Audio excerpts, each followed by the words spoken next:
Welcome to Building from Scratch with Yewande Odumosu, where we speak with amazing people about how they navigated the early days of building something meaningful from ground up.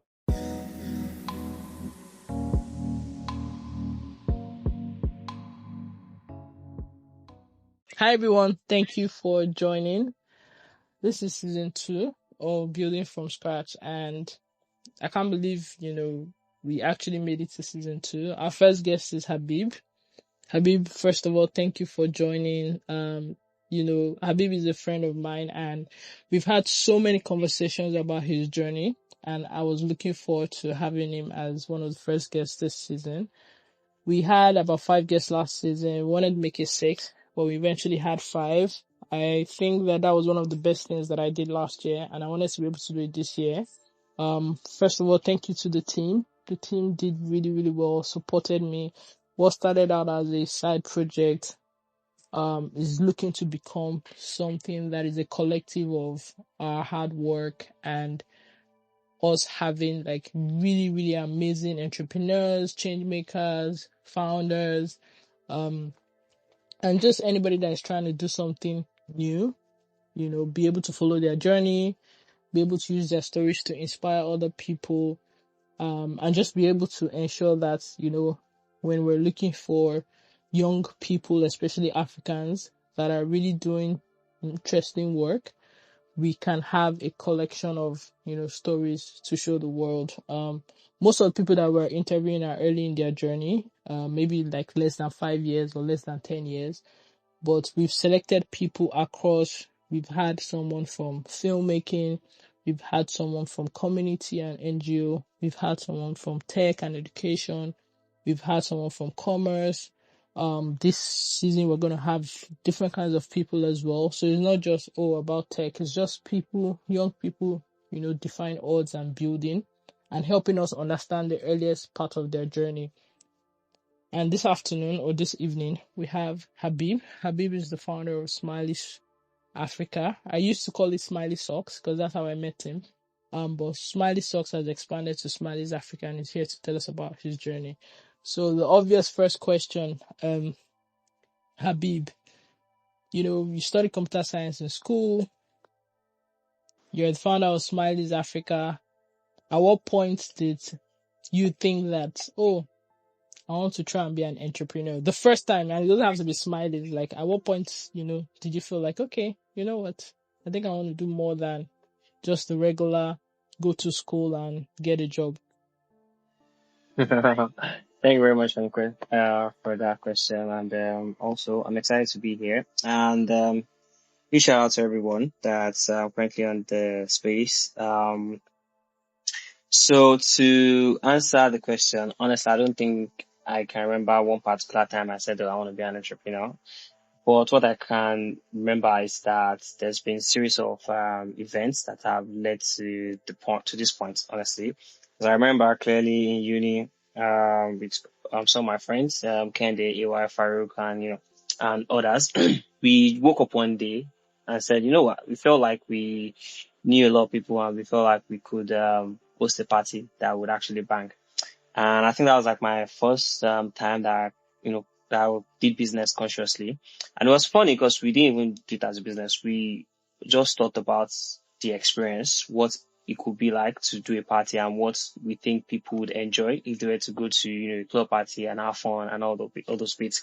We thought about what the venue could have, the sort of things we could have, like add-ons. Then it was alluring, and having things like shisha and other features at the club was very exciting. So we thought of things that we felt like, if people were to go to an event, how would they enjoy it? So I think that was where I started thinking about the customer experience. So from there onwards, I also sold a couple of things while I was doing NYC. But honestly, all those times I was not conscious about, this is a business, I want to make profit. It was just about the people that, whatever it is I'm doing, like what is the value to the people that are buying it or the people that I'm doing it for.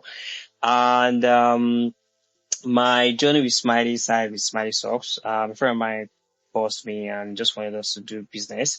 So he asked me for, to come up with an idea. And what I did was I didn't have any idea. So I just went online to look for what people were searching for. I did research to, learn what people were looking out for. So I went to Amazon, Jumia, Konga, marketplaces where people shop for online. So I searched for top searches. I just searched for top searches, and I got like different products. But socks was exciting, and it was interesting to me because I saw socks, and as at that point in time, I knew I'd never, consciously decided I want to buy socks or I want to wear socks. It's never crossed my mind until then.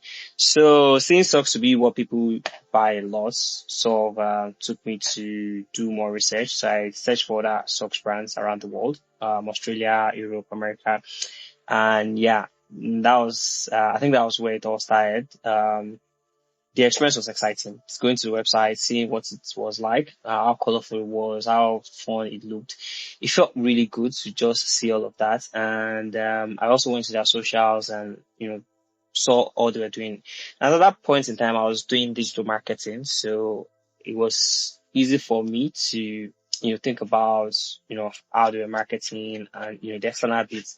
I wasn't even really thinking about the back end because there's a lot that goes with that go on in the business, but I wasn't really thinking about that. So I came back to the Nigerian marketplace space for socks and I saw a couple of brands, but the experience was not the same as what I saw in other regions. So that was where I first saw the opportunity in the market, and it was not really an opportunity for this is business, I want to make profits. It was from a place of, oh, this is really cool. Why are we not doing something cool for people here in Nigeria? One, and also the pricing then for those other businesses were like, oh, this is really high. Someone like me cannot afford to buy these socks because of this amount. So I said, you know what? Let me source for these socks, this quality, and present it in the way that I think myself, people that I know would be happy to or willing to, experience, and also, they can afford to actually pay for it. So it started from a point of, oh, I want to do something that's very affordable and that's also, quality enough, to a very good standard. So, and that was where it started. And from there onwards, I do say that, like, starting Smileys has been one of the best things I've started in my life because it's a very fun experience. It's exciting. So from there onwards, I've just been learning. It's always a learning curve because you do something, customers react to it, you learn how they react to it, you see how it makes them feel, and you build on that. So you do something, it doesn't work out, you also learn why it didn't work out, because the ups and downs are exciting for me. So, and I think that is why I'm doing this, to be honest. The experience is fun. And, when I look at the impact it has on our customers in terms of how people have built relationships with, gifting our products, I do get a lot of feedback from people around in random places that they be like, oh, their girlfriend got this for them, or, oh, they got this as a gift from someone, or, people also took their socks and all those things. It's been really nice to see how people have bonded over our products that we've created from Smiley. So all of that is, I don't know, maybe that is what the entrepreneurship is to me, I guess. All right, cool. So, obviously, I promised myself and obviously the viewers that we would ask questions that other people are asking. I like how you've introduced it. Everything is good. You search online, you stumbled on socks. I think a lot of people have heard that story. So I've been fortunate to hear some stories Yep. that are not outside. And so obviously, I'm going to ask some of those questions. And, Okay. I feel like your journey is one of the most remarkable ones. Fun facts. I'm going to insert myself here. Fun fact, when I met Habib, I can't remember, but I wrote it in an article that I'll probably go out this weekend. When I met Habib, I told him so I learned something great from him, and I think he learned something great from me. So I told him to read Shoe Dog from um um Phil Knight, I think, yeah, about Nike and how he started Nike. Because I felt like at that point, you had been doing a lot, but you didn't understand, how the journey was going to come together. And I was like, that was the best book that you could read to understand that you're not doing rubbish, even though it looks like you're doing rubbish. But yeah, well, I think obviously we're going to get to the point of you releasing sneakers, starting from socks. You've done athletic wear or athleisure. You've done t-shirts, you've done shorts, you've done underwear. I was watching an interview where you were talking about one of your sticky products is, I think is it boxers or, Yes. yeah, boxers, yeah, briefs. And I was just like, oh wow. So we'll still get into all that, but I think one thing that struck me was, you know, and obviously we're going to go back and forth because I think obviously in this season too, I'm a little bit more flexible with how I want to ask the questions. But I think one of the things in the early days when we started talking, and I think I wanted more people to know is, I think what really shocked me was you never been to China and having most of your early goods straight from China. And I think what was shocking to me that period was I was trying to, I was doing like some consulting for a bank that was trying to figure out how to optimize payments between China and, Africa and Nigeria. And there's a story that he told me, and I don't know if you want to tell it, where I was like, okay, so how did you find your supply in China? How do you know they're going to send you the good thing? How do you know that they're not going to cheat you?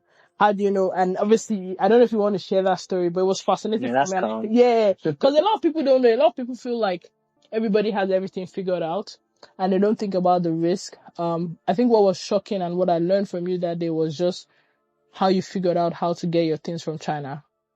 So please, can you tell us again, or tell me again in front of everybody, how, like, why China? Like, how did you even get your first supplier? How did you, I don't want to spoil it, but yeah, please go ahead. Yeah. Yeah, great question. Thank you very much, Yuri. Yeah, I always remember the first day we met at, I forgot the name of that place that trampoline place in Lagos. Upbeat, yes, it Yeah, was at Upbeat, Vespa Cafe. Upbeat. Yeah.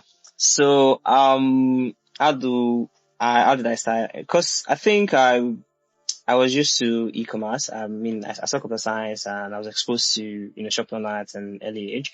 And I was also exposed to shopping from AliExpress. So obviously AliExpress is China. And so I'd already built trust in shopping from China as a person.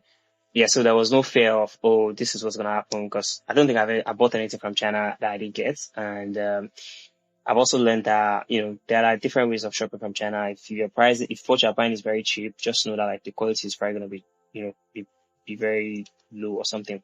If you are paying a certain amount of money, you should know that the quality is going to, be at a certain, height, or level rather. So, all of that had been some sort of, knowledge I had gained by shopping from AliExpress. And, for the socks, it started with AliExpress. So, aside from there, like I wasn't, and the profit margin was not even really a loss, because as at then I was not even really focused on I want to make profit or unit economics or any of those things. It was just get this stuff, sell at this price that it's going to be good for people to to buy and not make a loss. So aside from there, then once I got into it, you start getting exposed to meeting people in that space. As of then, some people in my lives then, had contacts that used to help us. We had agents that we used to talk to. They used to make the payments. So we talk to the agents. What used to happen is there's a Chinese website called 1688. It's just for people in China only. So you go to the website, you look for manufacturers, or you look for a product that you're looking for. You curate or collate your list of things you want to get. You talk to your agent, you send it to him, because the agents have people in China. So then they will order it. You pay them in Naira. They know how they source for RMB or Yuan. Then, they collect their own commission and stuff.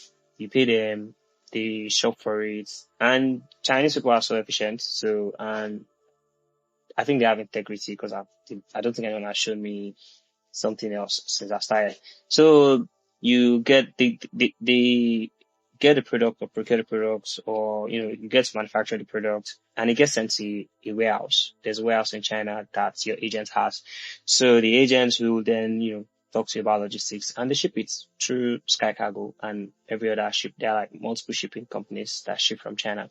So they do all of that, and once it gets here in Lagos, you go to your shipping company, you clear it, you pay them, they handle custom, they handle everything, all you have to do is go there, you get your products. Then the rest is your marketing, your inventory management, and every other back end that a business needs to do to get it to your customers.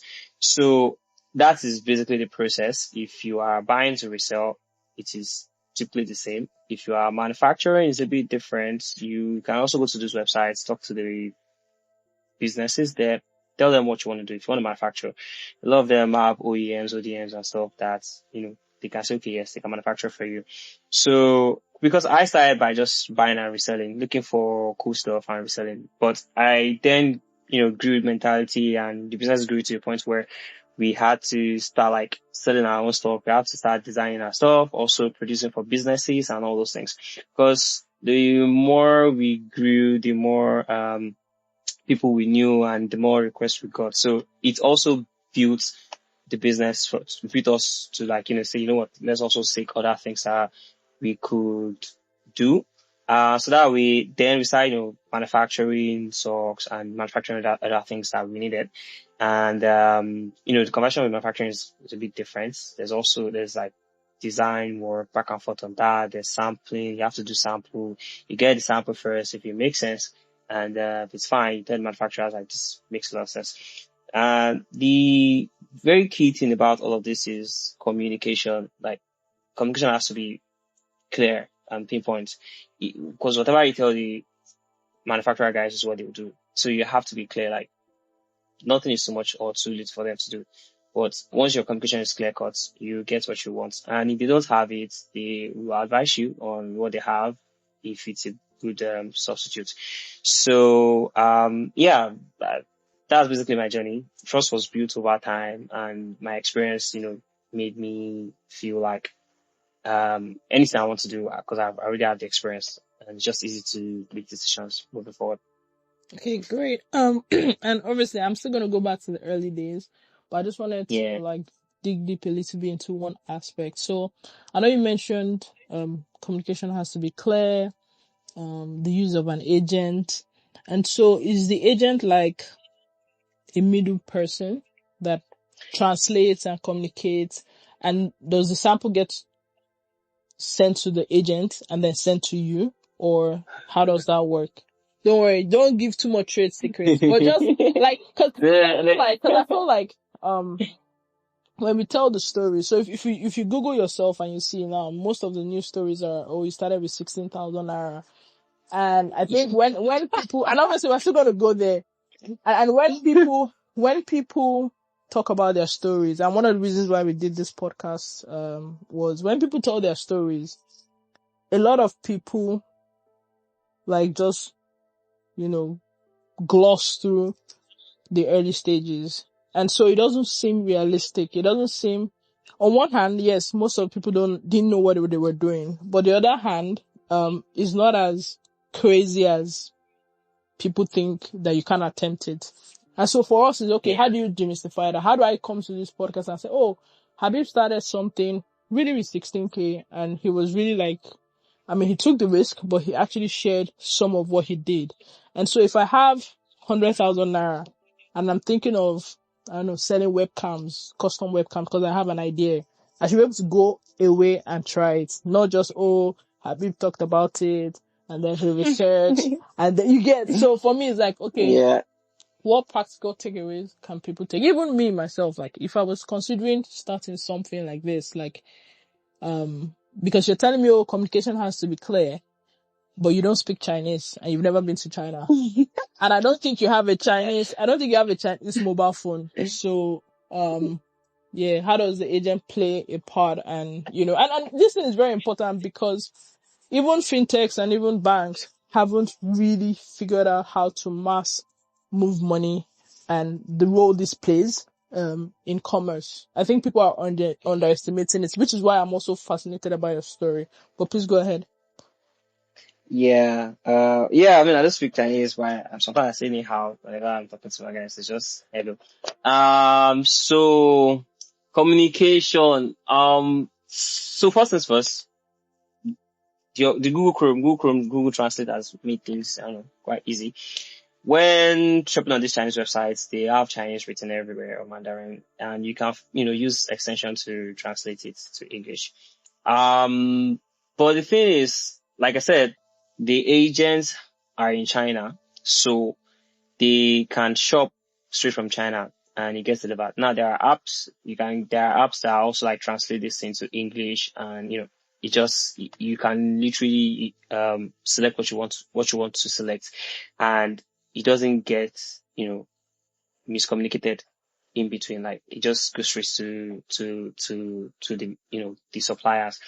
So there are browsers, extension that translates. Also, there are mobile apps that just translate it. And because recently, because I rarely use the 1688 app these days, to be fair, I use WeChat these days. So what I do is I just chat to my manufacturers and I chat in English. They will send it back in Chinese and the app translates it. And also, if I have issues with translating, I can take screenshots, send it to ChatGPT and get it translated. And, because I think one of the questions was about how was I sure they would send the right thing.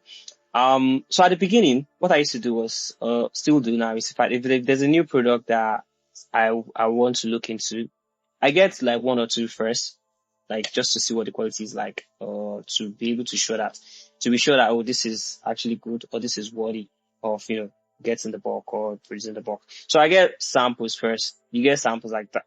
You just have to get samples. There's no, there's no other efficient way to go about it other than getting samples first, because you don't want to buy plenty of things and you get them, you see that the quality is bad. So you get samples, and once you get samples, you feel like it is good, it is good enough for you. Because, for example, our underwear or briefs that I talk about every time to people whenever they ask me my favorite products of ours, the first set was very bad.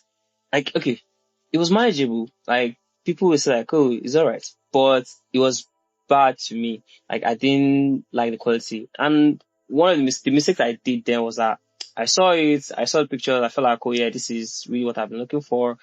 And I ordered like bulk, I ordered a lot. So when I got it, the quality was not nice. Like, was not up to the standard of what I want our customers to get.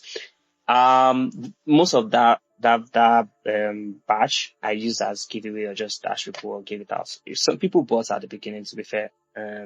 Then I kept looking for new briefs, new manufacturers and stuff. Then when we got this one that we've been selling since then, I got samples first. And the first set of samples, I remember clearly when I got them, I was really, really happy. I was very excited about it. I think I was on the phone with a friend then, and people in the background were like, "Oh, is that how he laughs?" I was like, "Yeah, because this product is really good. Is what I've been looking for." And that was how that started. So we got a sample and we started like doing bulk. So if you go straight to getting bulk, you run the risk of getting a product that is not up to standard. And regarding, oh, I have this certain amount of money and can it be done? Honestly, like, to be fair, at least at the moment, I don't even think I saw really like the fact that if you search, the first thing you see is about the 16K, but I guess it is what it is.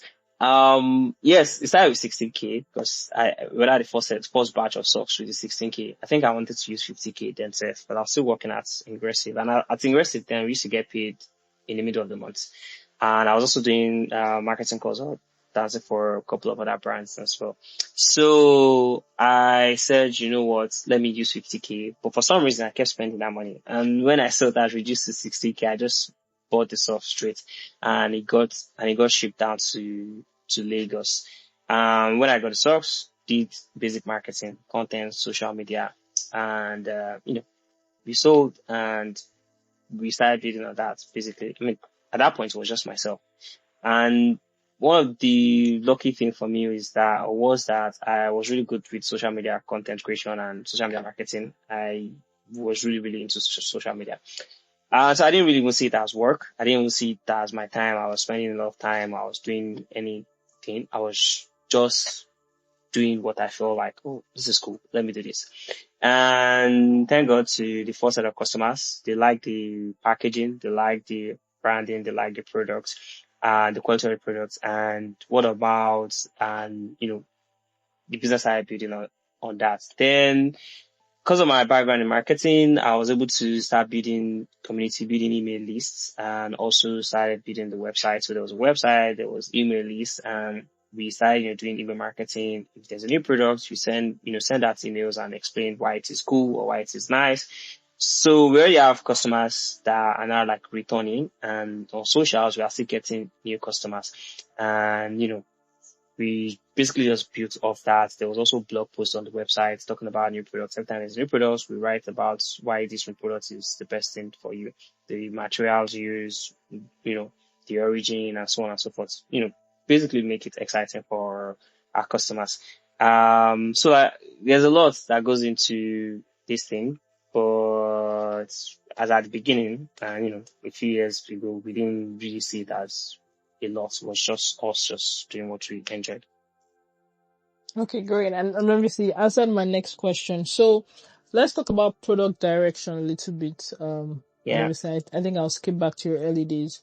So you started with socks, reselling socks, and obviously you listed it. I think you listed, where were you listing the socks? Like, how were people buying it?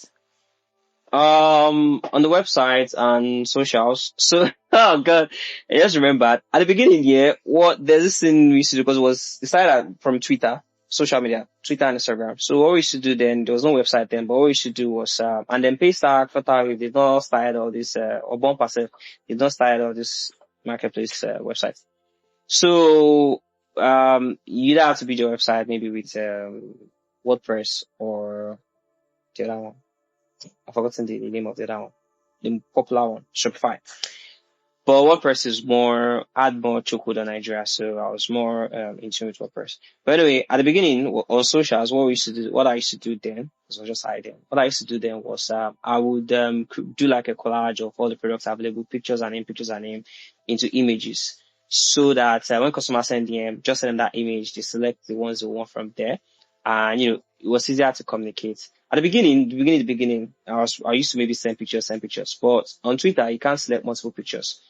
So I had to, improvise by creating a collage, and then from there onwards, it went to websites. So it was, from DMs, people would tell you a list of what they want, customers would tell you a list of what they want.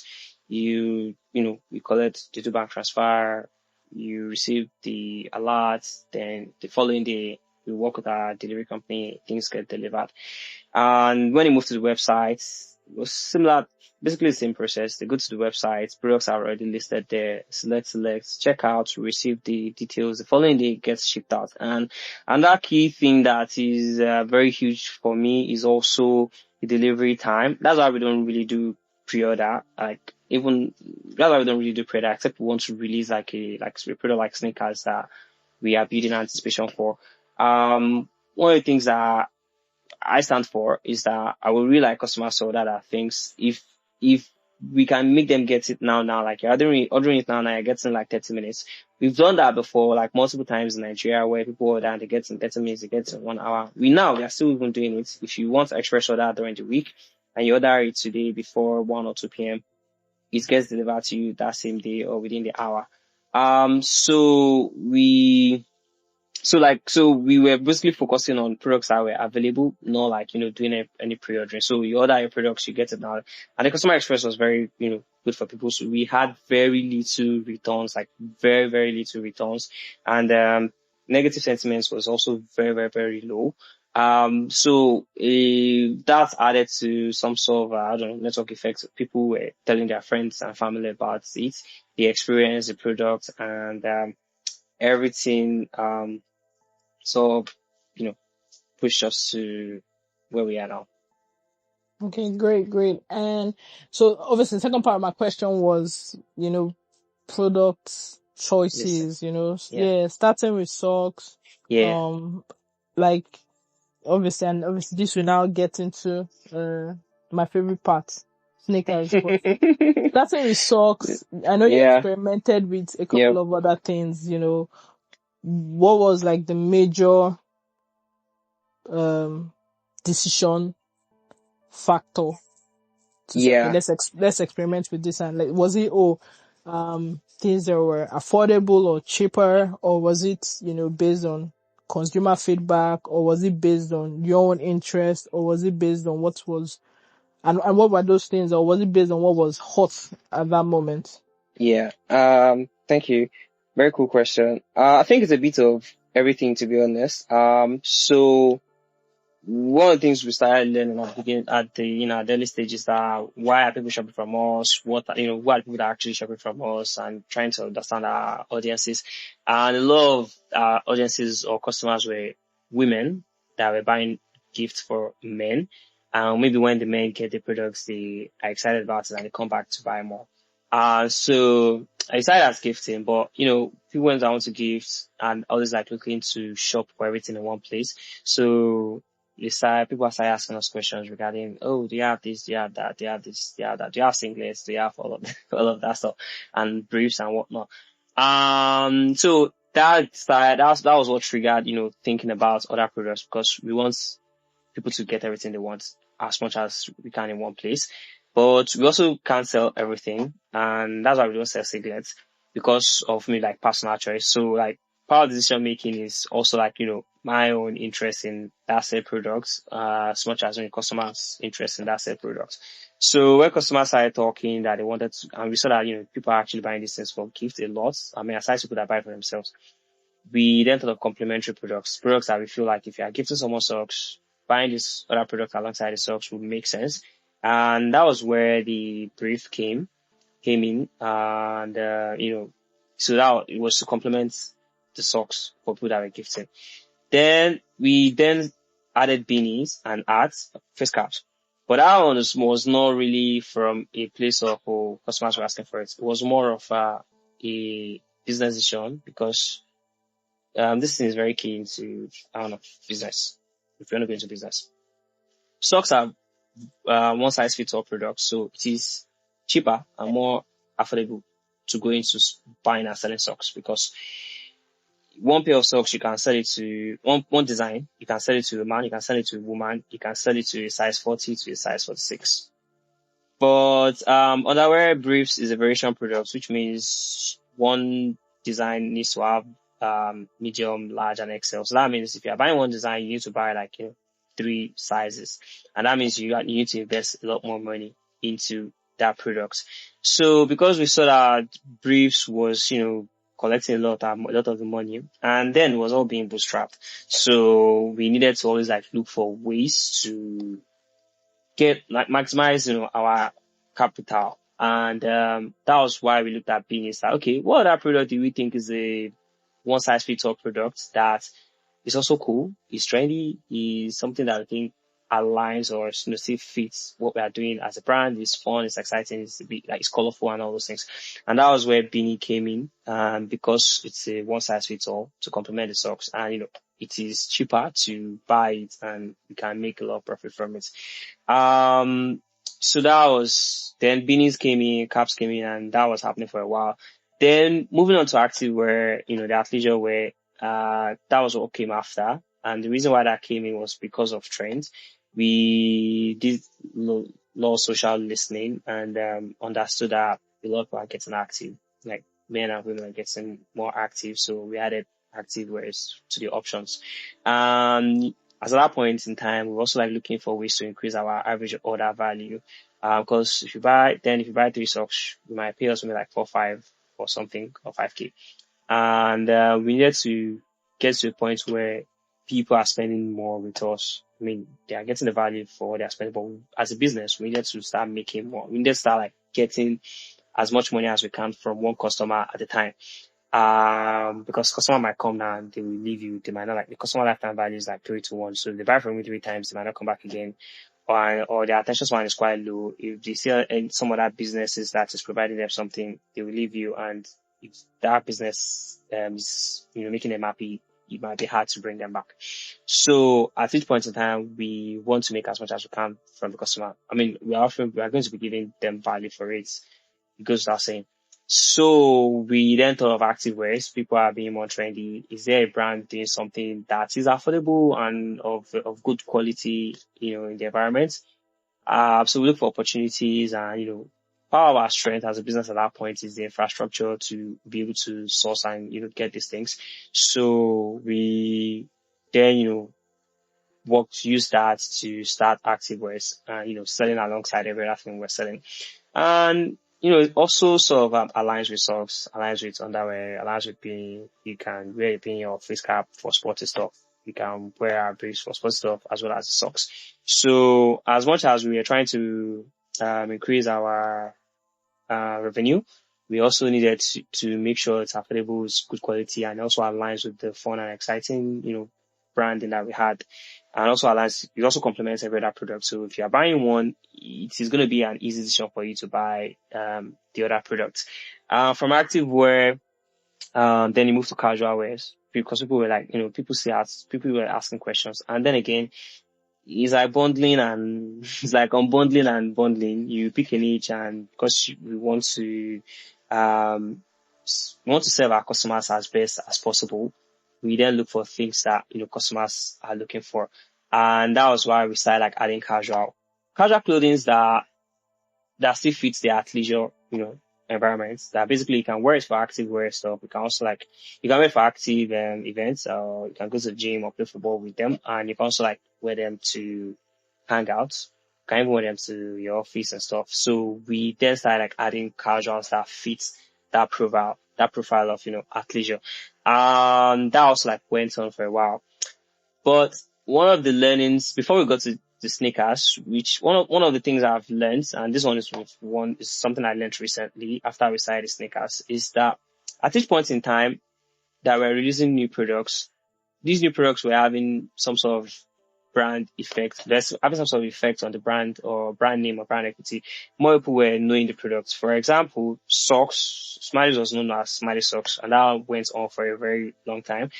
When we added beanies, underwears, even active wears, and casuals, we got new customers, but not a lot of people got introduced to the brand as, oh, this brand this is a new brand or something. Was still mostly the socks.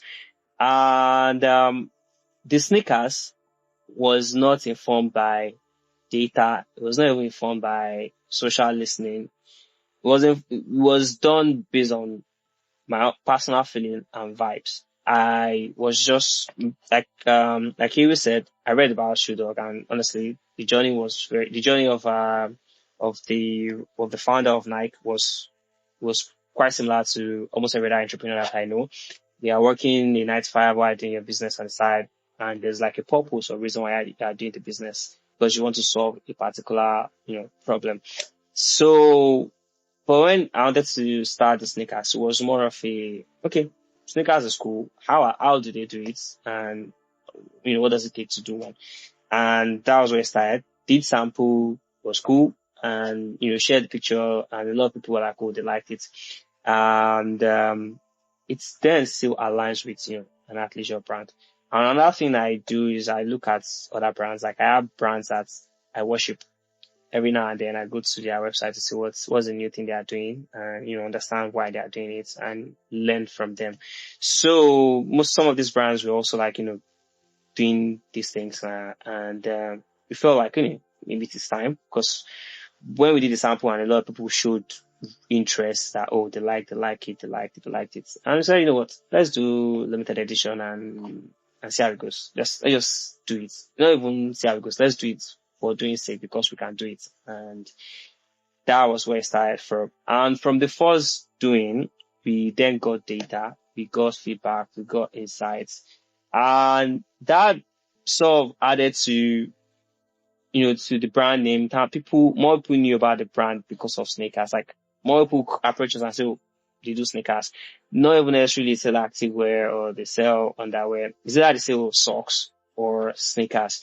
So that added more value to the name of the brand. It added, a lot of things to the brand. And then from learning of, how did the first sneakers feel, what were the things that we didn't get right in the first sneakers, then we then used all those other information to create the next, the new set of sneakers.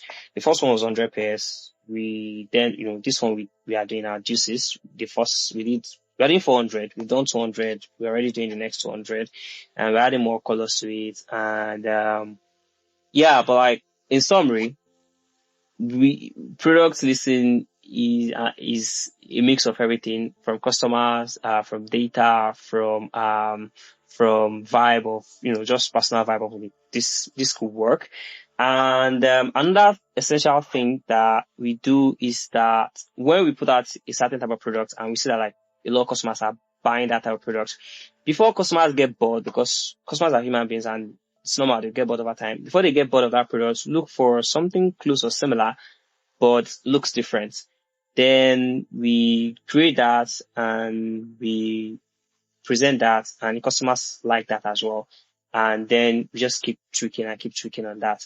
So new products is always, informed by data, customers, feedback, personal vibe, what is also trendy. So it's a mix of everything. And also there's like, testing and, trials and testing and trial. We also test it. If it doesn't work, it doesn't work. We've tested multiple products that didn't work, that we've had to shelve, honestly. And yeah, I don't know. I was going to say that summarized, but I've talked a lot. No, I feel like I asked a question and you gave us like a master class in business. Like even me, I feel like, okay. Habib sounds so business savvy.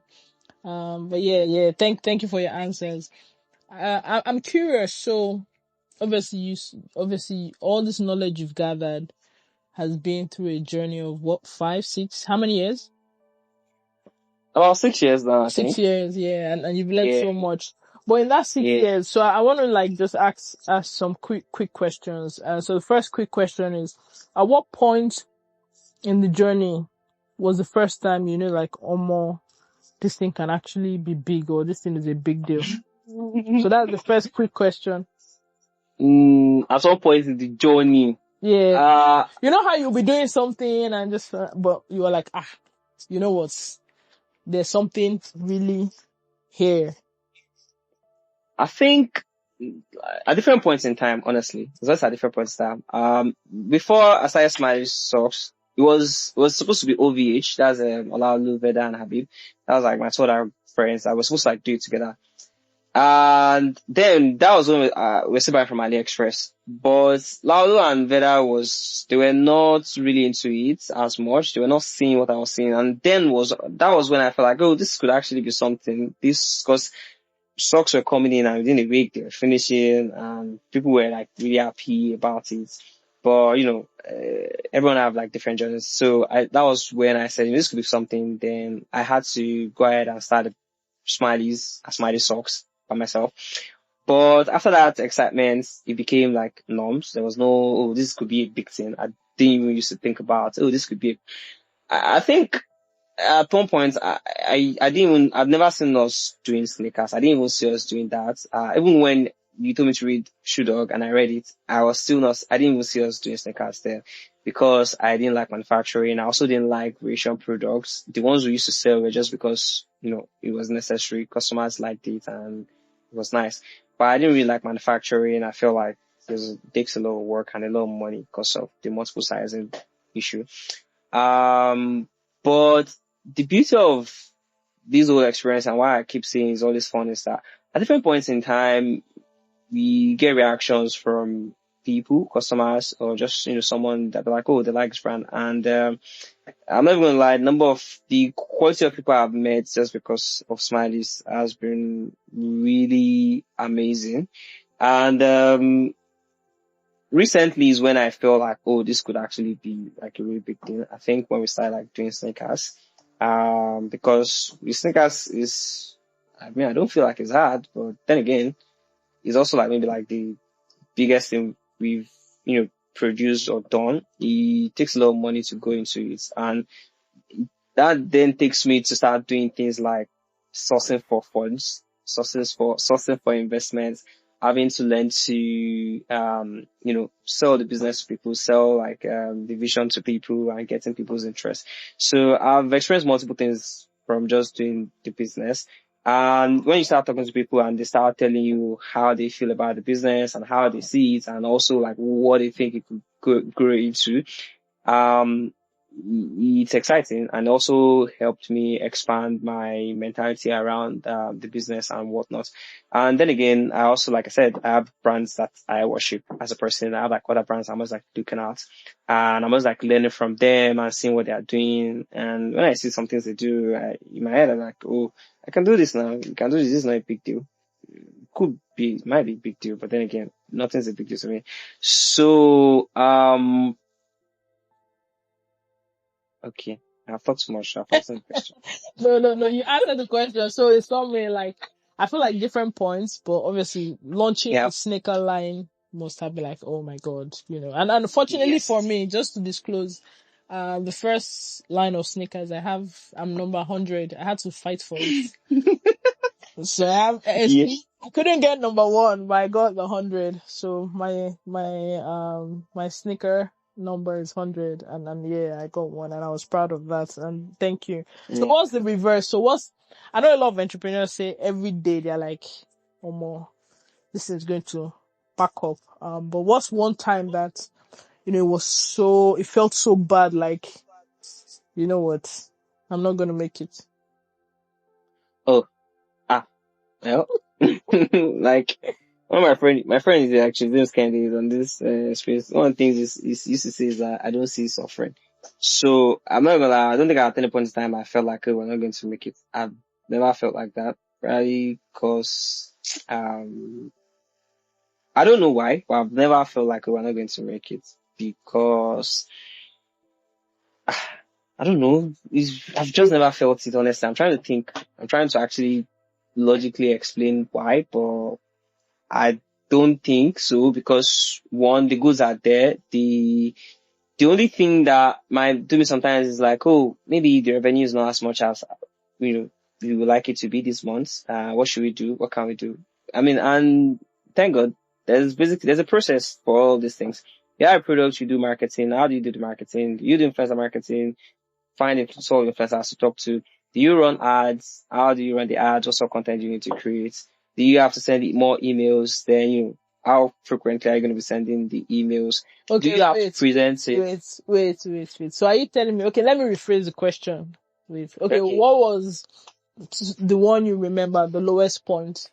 Okay. I think the lowest point for the business, honestly, like for the business, I've not really felt like we've had like a low point in the business.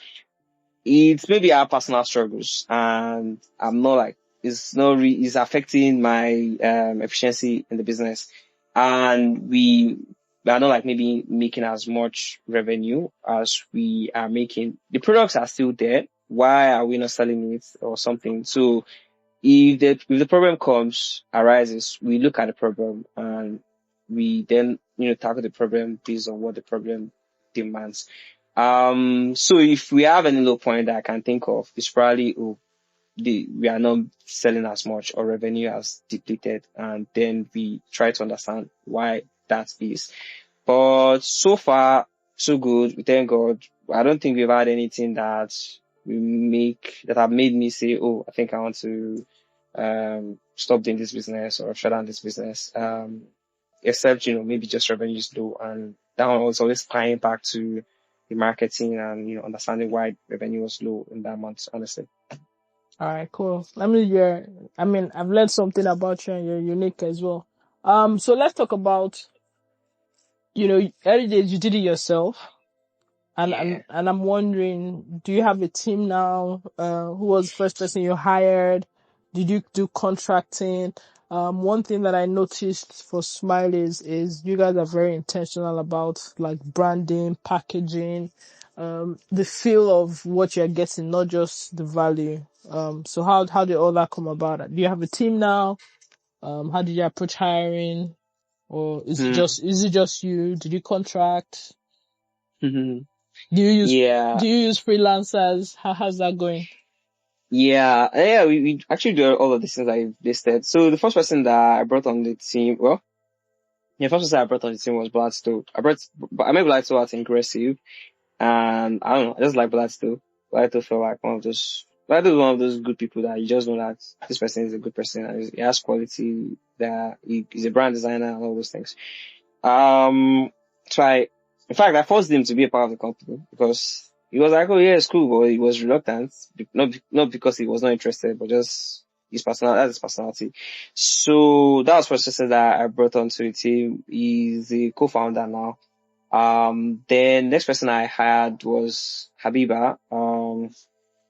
She's my ex-wife's cousin, and she came in as customer support, and that was the first time I felt someone taking off weight.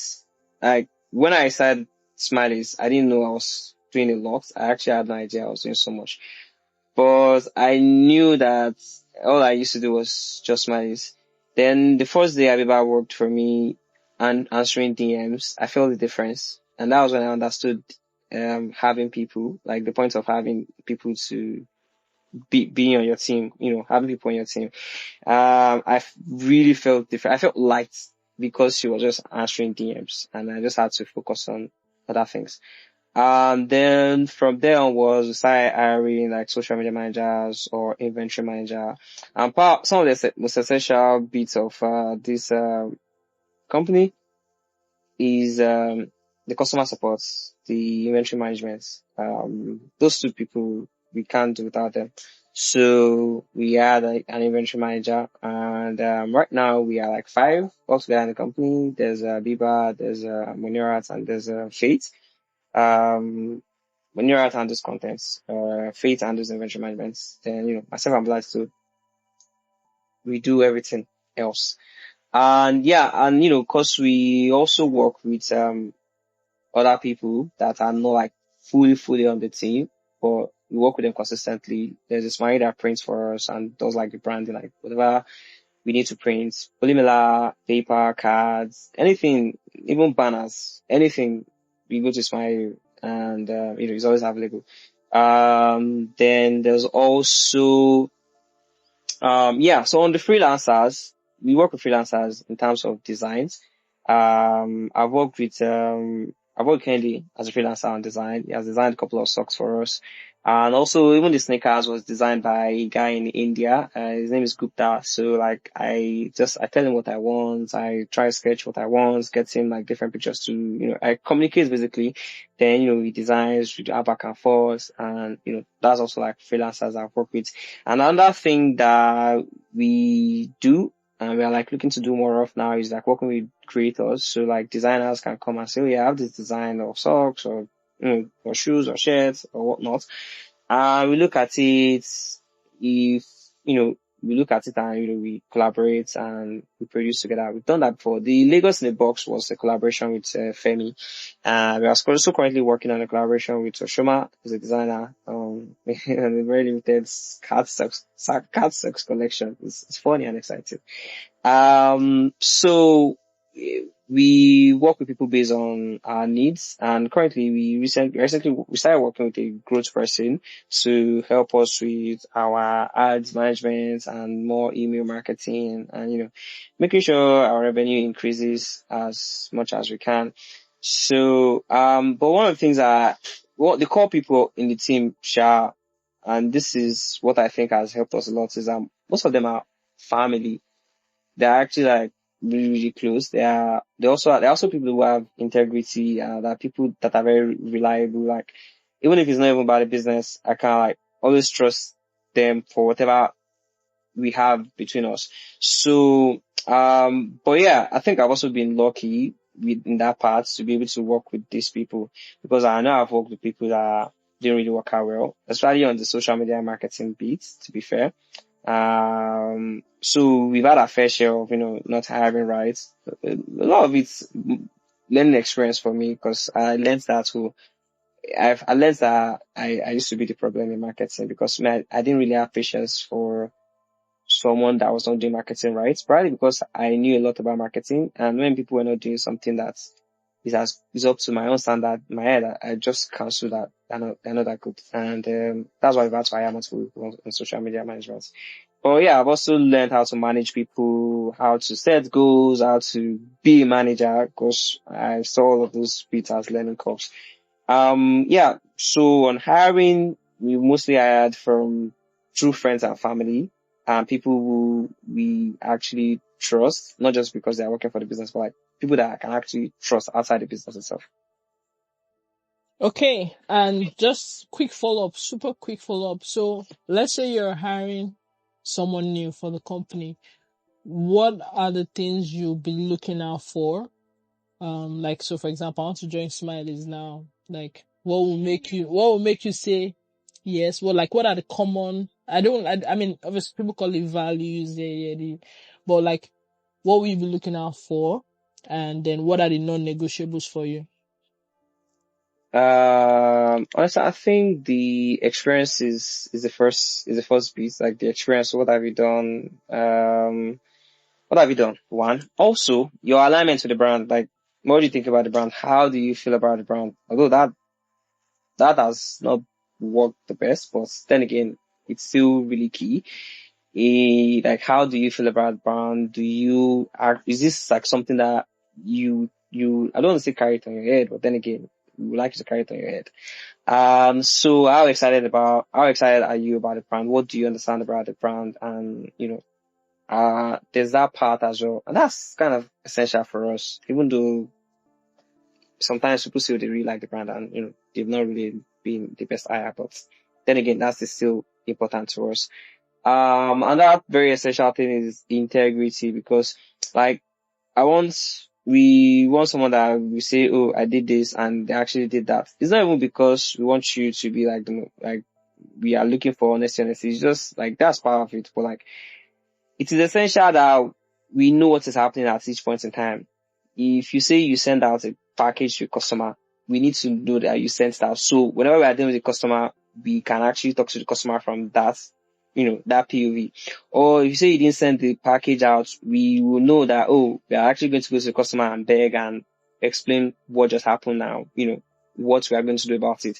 It's important to work with people that, they're not scared to say, oh, they made mistakes. Like mistakes is always like happening, like it happens every now and then. But like we just want someone that is not scared to say they made mistakes so that we can deal with whatever issues that comes from the mistake. It's just so we like have a 360 view of what is happening. The team is too small for everyone in the team to not know what is happening in the company. And we don't even use anything. We use WhatsApp to manage communication. We try Slack and all those things. It's just unnecessary because we're just like five. So yeah, but it's important. Integrity is very important so that we can tackle problems whenever they arise from a very good standpoint. What else again? Experience is essential. What you feel and how you feel about the brand is important. And that integrity bit is key. We're not even saying we want you to be righteous. We just need to always be aware of what is happening so that we can fix whatever issue that comes from our mistakes. All right. Thank you. Thank you. Thank you. So one of the reasons why we do this on Spaces is so that if anybody has questions, they can actually request and ask you live.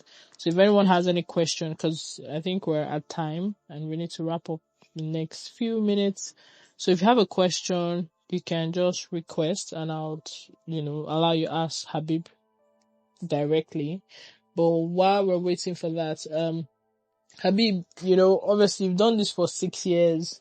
You've told us the stories of how you started, you've given us a masterclass on what to look out for.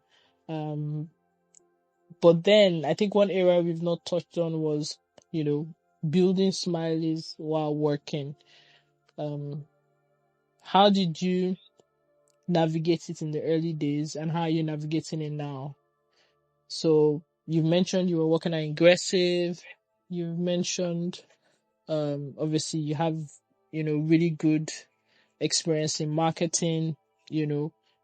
Obviously from some of the responses you've given, these experiences have helped shape your exposure to Smileys, even if at the early days you didn't really know how it will influence it. But how have you just managed navigating, working, and building Smileys? Thank you. Yeah, I think that's like yeah, that's one of like I think maybe that's one of the hardest parts of this running the business because when I was when I was at Aggressive and I started a business, I didn't really see that as a business. Just started like something fun that I was doing. So there was no mental pressure. Then when I was doing it, when I resigned from Aggressive just to chill, I just needed to chill from work. Then I had Smileys. I was doing that full time.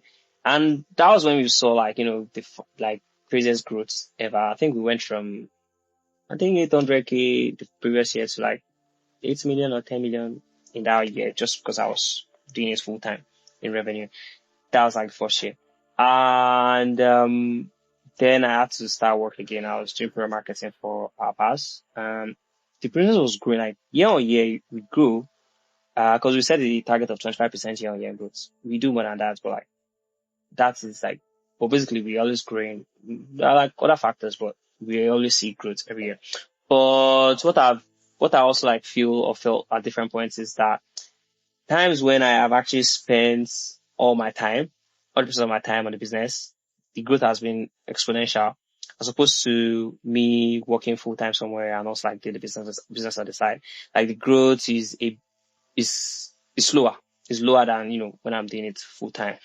But then again, it is important to have people in your team. So because I'm working full time and I have people, it has helped to, get things done and, share responsibilities and stuff. So, it's not easy to be working full time because you have to be switching mentality at different points in time. You have to be switching your brain. Okay, I'm thinking about fintech right now. The next minute, I'm thinking about e-commerce. I'm thinking about socks. I'm thinking about underwear. I'm thinking about shirts. I think that's the hard part. The hard part is always switching your brain regarding what you're thinking because you can, like I said, if you are working, I was working full time in fintech or an AI machine learning company.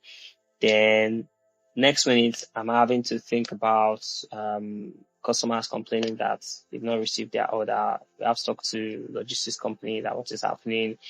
Then you have to start wearing your customer service hats and start understanding or start, appeasing customers or trying to fix a problem, or also understanding that maybe certain products did not meet expectations, then, managing why that product did not meet expectation and so on and so forth. So, then there's also like the fact that, feel like, oh, if I'm actually spending 100% of my time on this business, I think the growth would be, way faster than it is. But then again, it's not an easy decision to say I want to focus on my business full time. And, it was also like not an easy decision to say I want to be splitting my time. But at different points in time, I have experienced both and, I'm always just focusing on the fact that there's growth in the business and I'm using whatever I'm learning at every point in time to build the business. All right, thank you. I think Izzy has a question. Izzy, you can go ahead. All right. Good evening, guys. Good evening, everyone. I really appreciate and the moderator said, it's been a masterclass. I've been listening. In fact, I stopped each and every single thing I'm doing right now. And been listening for quite a while right now, over an hour. All right. So I think I have two important questions from you. And thank God your business has got something to do with logistics and delivery. My question first is in marketing. Is there any strategic marketing nuggets you can give us, like how you got your first 100 customers, or your first 100 customers? Did they come from just started doing earlier? So that's number one. My second question is, since your business involves logistics, how did you decipher your scaling? How did you go? Because I believe you must have shipped products from city to city across your page, right? So how did you go about your logistics from outside your primary or your pilot marketplace? Thank you very much. All right. Okay. Thank you very much. Thank you very much, Izzy, for the question. The first one is about marketing. Yeah. The first 100 customers, social media, friends and family. Honestly, I think I always say if you want to start a business, your first set of customers should be your friends and your family. Not just because she wants to force them to buy, but I think friends and family are always very cool people. Like, they always want to support what you're doing because they want to make you happy or see you happy. And if you're providing very cool experience, they will happily tell their own friends and family, and everyone have their community away from you.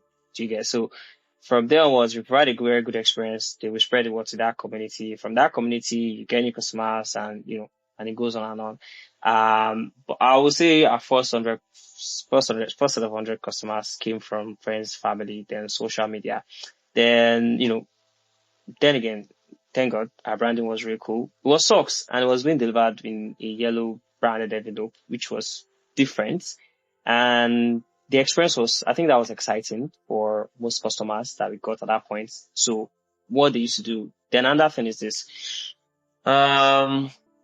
They're like, I'd like to think about, the whole shopping experience as three phases. There's the first phase of, customers engaging your content, which is very cool and exciting. Then I'm interested in knowing, they're aware, they're interested in knowing, in buying your products.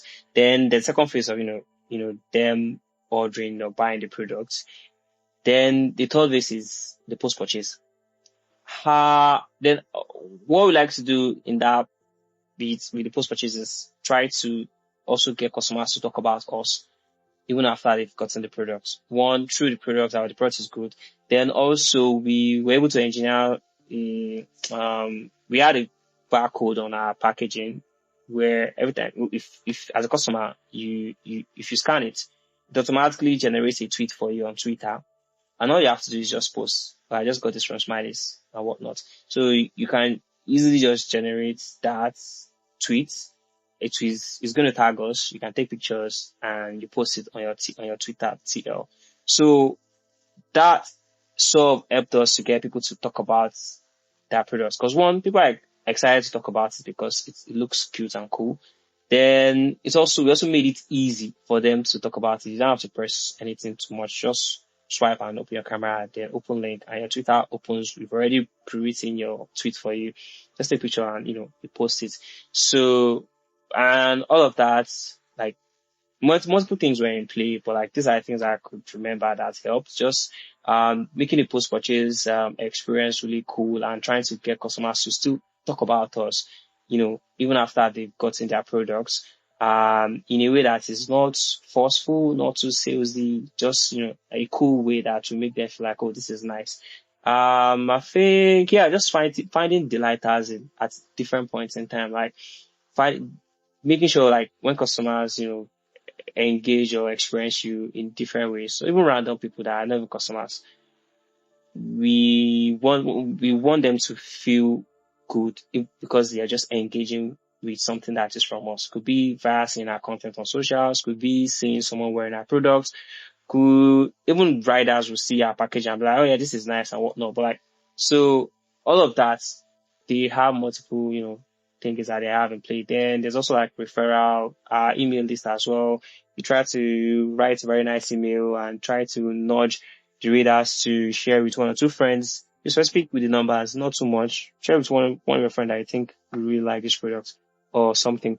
So we try multiple things, but first off, friends and family, and making sure that the experience is really nice, and also building on that purchase to make sure that customers would happily and willingly tell their own network or community that they got something from you.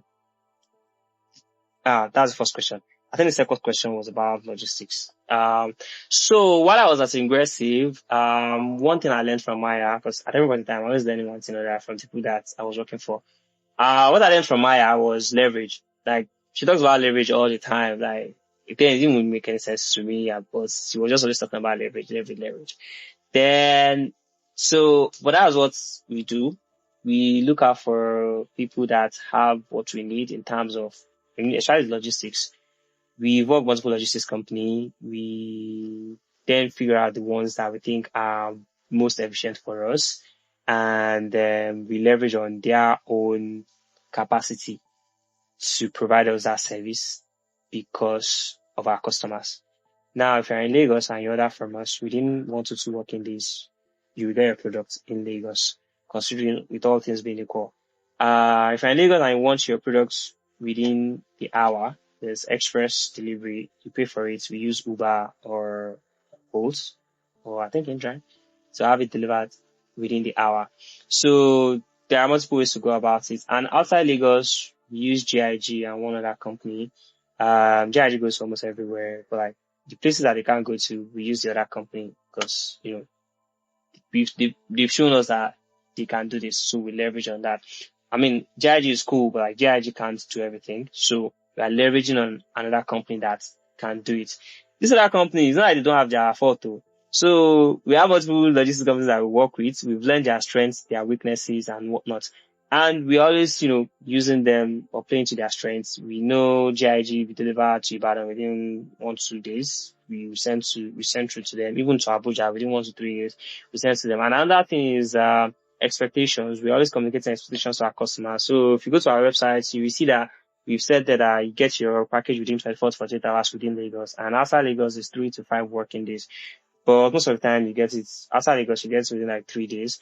But if anything, and you don't get it within 3 days, we've given 5 days of communication. So managing expectations of customers is also really important because customers don't think like we think. So you have to think like a customer at that different points. And outside Nigeria is still like there are companies that help us deliver outside Nigeria. Like they are available to do that. It's just the pricing. And the only issue with that is still thinking like a customer because the delivery fee outside Nigeria is very expensive. So we are figuring out ways to minimize that.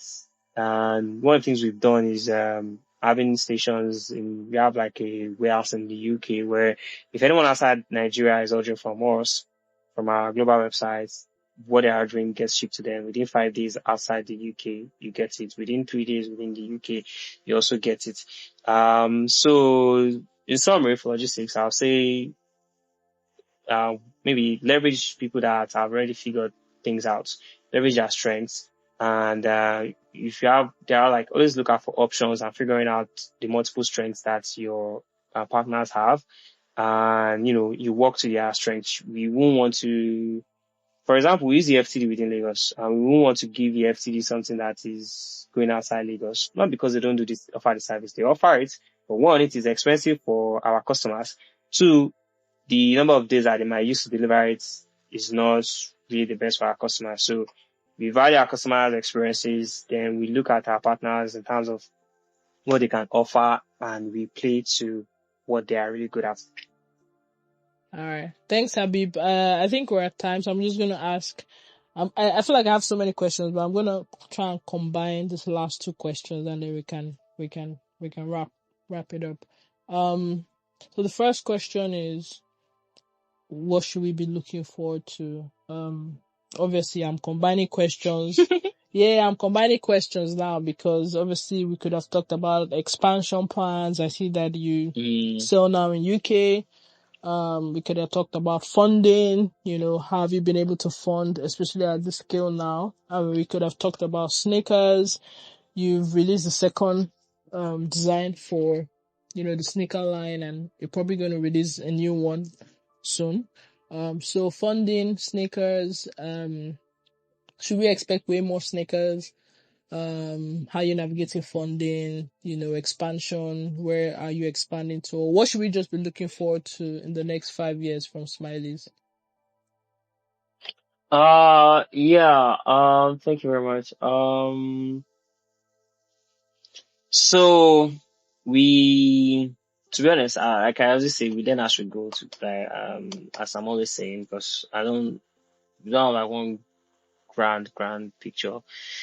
But right now, because we've done sneakers twice, and one of the things we picked from there is that we can do more footwear. So we are currently working on slides, and so we would like you guys to expect slides from us that are going to be comfortable and cool. And the reason for that is that more people will be able to, buy footwear from us. Sneakers are probably around 90, 95K, 100K. But slides would be like half or 1/3 of that price. So more people will have access to that. And we are also looking to work with a lot more creatives, get more people to work with more people who have ideas regarding these products, who want to create product, but they don't have the infrastructure or they know how to go around. You want to create, maybe have like a certain clothing collection you want to produce or create, and you don't have the strength. Talk to us. We look at it, find ways to collaborate on it. If it could be socks, could be activewear and so on, or even sneakers as well. So we are looking at collaborating more with people or brands and and stuff. And we, like I said, the expansion. We are currently also working on more colorways for juices. So there'll be more sneakers, and we also like working on other sneaker design. Like we already have like another sneaker design, building on those juices, which we are still in the process of creating a sample. And once it's done and it's up to our standard, we will look at the bulk. Then yeah, we're doing a lot more casual clothing. We want to be top of the mind for casual clothing. There are a lot of clothes, sellers, brands that sell clothes in Nigeria, but like I said, we are keen on affordability and quality. So those two things are going to be essential. And we have like new collections coming out shortly. So we are going to be building on all of the things that I've mentioned. There'll be more active wears, there'll be more socks, a lot more partnership and collaborations, a lot more footwear that more people can actually buy and have access to, and so on and so forth. All right, thanks. And is there any question you felt that I should have asked you that I didn't ask? What's the question and what's the answer? Oh, question and answer. I'm not gonna lie, I don't have it. Okay, so that was, I asked you all the questions you thought I was gonna ask you. Yeah, I mean, I didn't even know the question I could ask because, like you said, it was just going to be a chat. So I didn't really think about it because if I was thinking about it, I'd have reached out to say, oh, do you have questions? Let me look at them and prepare or something. But I wasn't thinking about it. So that I didn't get to that point. All right. I don't have anxiety. But was there any hard question today? No, all the questions were like easy questions. But yeah, thank you so much, Habib. Like I said, we do this almost in a very relaxed, informal way. And obviously we would keep supporting your journey, or obviously also giving people an opportunity to ask questions live or learn about different kinds of people in different kinds of ways. Thank you for making our time to join us today. Thanks to everybody that joined the space. We just started season 2. This is also us building from scratch and looking back. I think this season wants to now even follow the journeys of all our guests and even our own journey more prominently. So thank you guys. You make everything worth it. Huge thank you to Habib. Please follow Smiley Socks. Follow Habib. Follow Smileys Africa. I'm used to calling it Smiley Socks. But please follow Smileys. I'll just keep supporting Habib. Thank you guys and enjoy the rest of your day. Thank you for listening to Building from Scratch. We hope you follow us and subscribe and watch out for our next episode.